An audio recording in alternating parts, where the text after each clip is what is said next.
14-15 ноября в Кыргызско-Российском славянском университете прошел круглый стол с международным участием «Актуальные вопросы судебно-медицинской экспертизы».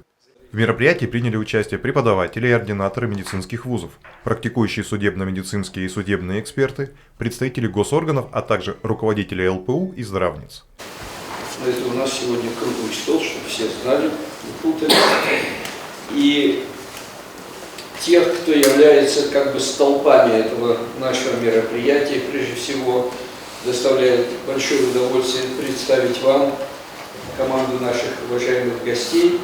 Это в основном представители лечебного факультета Российского национального исследовательского медицинского университета имени Пирогова, который так, в старые времена мы коротко именовали второй мед, да, как мы говорили, первый мед, второй мед, третий мед, но это второй мед, который, в общем-то, имени Пирогова, да, имени Пирогова.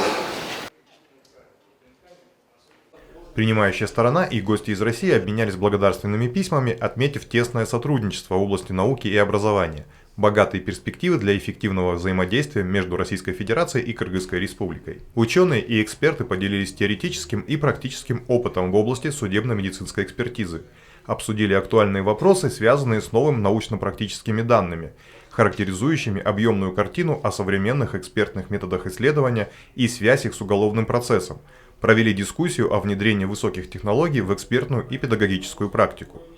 Прошли лекции российских ученых на темы перспективы применения лучевого метода КТ в исследовании трупной ткани, особенности организации и производства судебно-медицинской экспертизы, определения давности наступления смерти.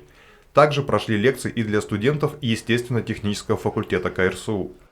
Благодаря программе «Приглашенный профессор» студенты, ординаторы и преподаватели КРСУ получили актуальные знания в области судебной медицины, познакомились с современными методами исследования и преподавания, разработанными ведущими вузами Российской Федерации.